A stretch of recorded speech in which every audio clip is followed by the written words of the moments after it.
Hi నేను సతీష్.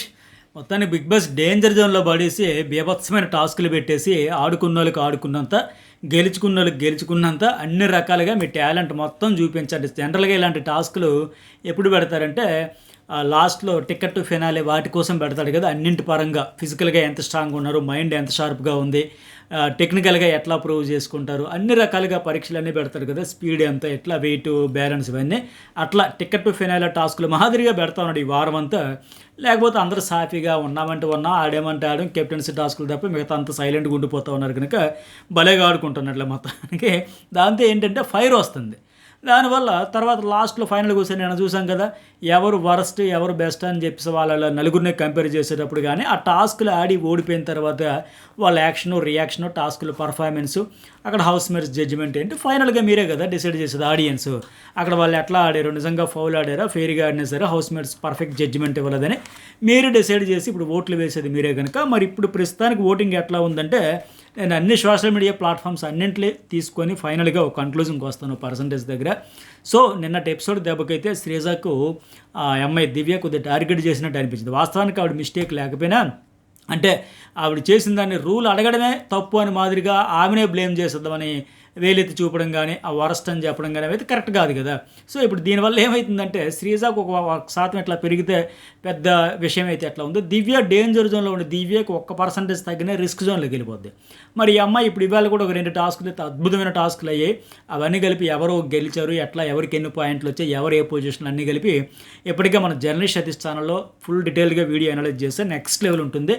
ఆ టాస్కులు చూసిన తర్వాత కూడా మళ్ళీ వీళ్ళ గ్రాఫ్ తారుమారయ్యే అవకాశం ఉంది. మెయిన్ ఏంటంటే ఒక 5 కంటెస్టెంట్లు పక్కా సేఫ్లో ఉంటాయి. 5 డేంజర్ జోన్లో కేవలం ఒక 2-3% ఇటు ఊగుతూ ఉన్నారు కనుక ప్రతి టాస్క్, ప్రతి ఎపిసోడు, ప్రతి సిచ్యువేషన్ 1-to-1 ఆర్గ్యుమెంట్ అయినా, పాయింట్స్ అయినా, వాళ్ళు చెప్పే లాజిక్స్ కావచ్చు, ఆ పాయింట్స్ కావచ్చు, అన్నీ కూడా వాళ్ళ జర్నీని ఉంచాలా, హౌస్ బయటికి పంపాలా అని డిసైడ్ చేస్తాయి.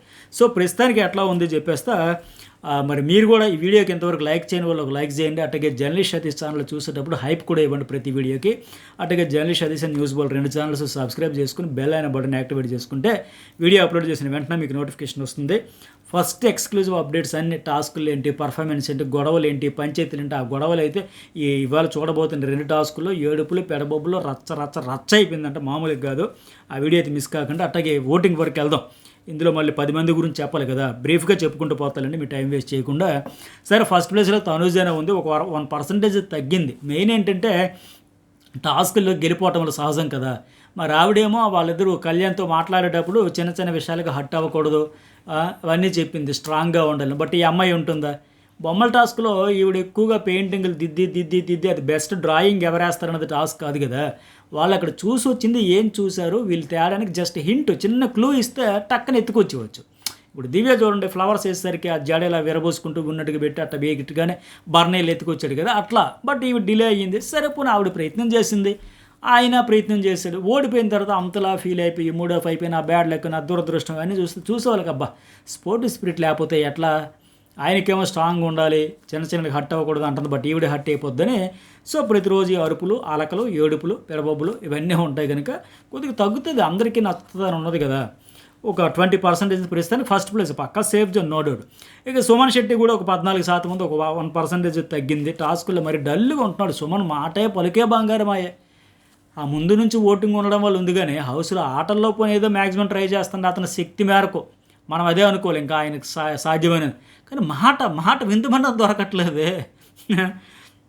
అట్లాగే కళ్యాణ్, ఈయనకి మళ్ళీ ఒక 1% పెరుగుతూ ఉంది ఓటింగ్, 14 నుంచి 15 వచ్చాడు. అయితే ఇతడేంటి, అతడి కోసం వరస్ట్ అని చెప్పినా సరే నేను ఎట్లా వరస్ట్ అని మాట్లాడకుండా ఆ అమ్మాయికి మోగోడ్లాగా అలా సైలెంట్గా ఉండిపోయి మాట కూడా ఆడకుండా వదిలేస్తే అతనికి లాస్ అవుద్ది, అది ఓపెన్ అవ్వాలి కదా. చెప్పాలి ఇప్పుడు శ్రీజ పాయింట్స్ రేజ్ చేయలేదా అని, సరేలే కష్టపడ్డాడు కదా, ఆడాడు కదా, అతని ప్రయత్న లోపం అయితే లేదు కదా.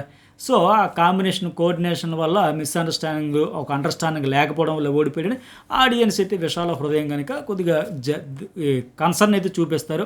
సరే పర్ఫార్మెన్స్ అయితే చేశాడు కదా అని చెప్పి కొద్దిగా పెరిగింది పాజిటివిటీ. ఎందుకంటే ఆ అమ్మాయి కోసం ఆయనకి సైలెంట్గా ఉండిపోవడం కూడా సానుభూతికి ఒక వర్గంలో వస్తున్నట్టు ఉంది.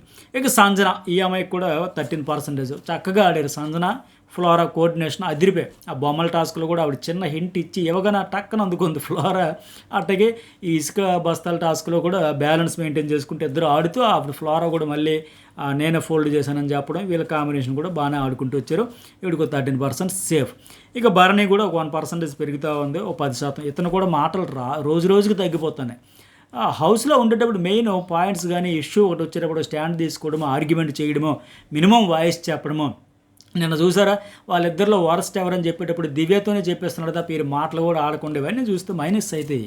ఒక సందర్భం వచ్చినప్పుడు మీరు చెప్పాలనుకున్నది మీ ఒపీనియన్ అంటే గట్టిగా ఓపెనే చెప్పాలి తప్ప సుమన్ కావచ్చు, భరణి కావచ్చు, వీళ్ళందరూ రోజు రోజుకి మ్యూట్లోకి వెళ్ళిపోతూ ఉన్నారు. ఇక సరే వీళ్ళైతే ఎటు పక్కగా ఇంతవరకు సేఫ్. ఇక శ్రీజ కూడా పర్వాలేదు, ఒక 1% పెరుగుతూ ఉంది, ఒక 9% ఉంది.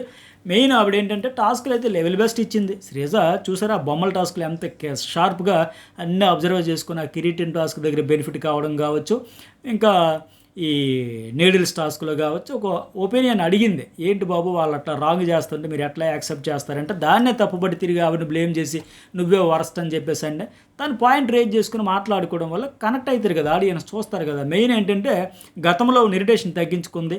ఆ దివ్య కూడా ఈవిడిదే తప్పు అన్నట్టు మాట్లాడడం వల్ల కూడా చూస్తారు ఆడియన్స్. ఆవిడకి ఎందుకు అంత ఓవర్ కాన్ఫిడెన్స్ పెరిగిపోయింది. నాకు ఇప్పుడు దివ్య చూస్తే 7వ ప్లేస్లో ఉంది 6% ఓటింగ్తో. ఆ దివ్య కంటే ఈవిడ 9% ఓటింగ్తో 6వ ప్లేస్లో శ్రీజ ఉంది. శ్రీజ 9% ఓటింగ్ అయితే దివ్యకు 6%. దివ్య తగ్గుతూ ఉంది ఓటింగ్, రిస్క్ జోన్లోకి వెళ్ళిపోద్దేమో చూడాలి ఇంక 2 రోజుల్లో. కీలకమైన ఈ 2 రోజుల్లో ఫ్రైడే అండ్ థర్స్డే మీరు అఫీషియల్లో అన్అఫీషియల్లో ఓటు వేయండి. అట్టగే మన న్యూస్ బోర్డులో పోస్ట్స్ ఉంటాయి కదా, అందులో కూడా ఒక ఒపీనియన్ పోల్ పెట్టి అందులో కూడా ఓటు అయితే వేయండి. అట్టగే ఇక లాస్ట్లో ఎవరు 7 వరకు చెప్పే కదా, 8వ ప్లేస్లో ఫ్లోరా ఉంది. ఈవిడికి కూడా ఒక 1% తగ్గింది, 4% ఉంది. ఇంకా ఇంకా ఇంకా టాస్క్లో పర్వాలేదు పర్ఫామ్ చేసింది, కానీ అది ఒకటే చాలదు కదా. అన్ని రకాల ఎమోషన్స్ ఎవరివైతే బయటపడతాయి ఈ సీజన్. నిజంగా బ్యాడ్ లక్ ఏంటంటే ఇంకా ఇప్పటికి 5 వారాలు ఆట అనేసరికి ఆటోమేటిక్గా హ్యూజ్గా కనెక్షన్ వచ్చేయాలి హౌస్ మేట్స్తో ఆడియన్స్కి, ఎవరికో ఒకరికో ఇద్దరికో ముగ్గురికో. కొంతవరకు వచ్చింది కానీ ఇంకా బీభత్సంగా మనం చెప్పినట్టుగా ఇమాన్యుయల్ లాంటికి కూడా ఇంకా రావాల్సిన ఎమోషనల్ ఎపిసోడ్స్ ఒక 2-3 పడితే అప్పుడు వస్తుందేమో. సో ఫ్లోరా కూడా అది మెయిన్ డ్రాబ్యాక్. లాంగ్వేజ్ కావచ్చు టాస్క్లో ఆడుతుంది, కానీ ఆవిడ కూడా ఒపీనియన్ సేమ్. సుమను, భరణి, ఫ్లోరా వీళ్ళంతా పలికే బంగారం అయిపోయే బ్యాచ్ అయిపోయారు. అలాగే నిన్న ఆయన కూడా ఆర్మీ మ్యాన్ ఆయన కళ్యాణ్ కూడా అట్లా సైలెంట్ అయిపోయాడు కదా టాస్క్లో. వరస్ట్ అనేటప్పుడు చెప్పకపోతే ఇంకెప్పుడు నోరు విప్పుతారు. బిగ్ బాస్ హౌస్లో ఉండాల్సింది అదే, మెయిన్ అదే. అది నెగిటివ్ పాజిటివ్ తర్వాత పక్కన పెడితే వాళ్ళు ఆడే విధానాన్ని బట్టి ఉంటుంది, కానీ సమయం వచ్చినప్పుడు ఒక స్టాండ్ అయితే తీసుకోవాలి. సరే ఇక రీతు పర్వాలేదు, కొద్దిగా గుడ్డి కంటే మెల్లనయమైన మాదిరిగా నిన్నటి కంటే ఇవాళకి బెటర్. 10వ ప్లేస్ నుంచి 9వ ప్లేస్కి వచ్చి ఒక 5%లో ఉంటే ఆ డీమోన్ 9 నుంచి 10కి వెళ్ళిపోయి 4% దగ్గర ఉన్నాడు. సో నా అంచనా ప్రకారం ఫ్లోరా డీమోనే కంప్లీట్గా డేంజర్లోకి వచ్చేసారు ఎక్కువగా. ఆ ఫ్లోరా కూడా 4%, రీతు 8వ ప్లేస్కి వచ్చింది 5%తో. ఫ్లోరా 9లో, డీమోన్ కూడా 10లో 4%. నా అంచనా ప్రకారం ఈ 4% ఉన్నారంటే అఫీషియల్గా కూడా ఇట్లాగే ఉండొచ్చు.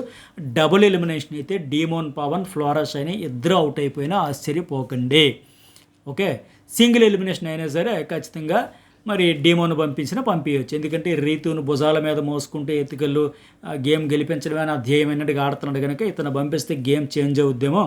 ఆవిడైతే ఎటు ఫిజికల్ టాస్క్లు ఆడుతుంది కదా, పైగా ఈ ట్రాక్ ఈ పులిహోర ఆడియన్స్కి చూసే వాళ్ళకి చిరాకేస్తుంది.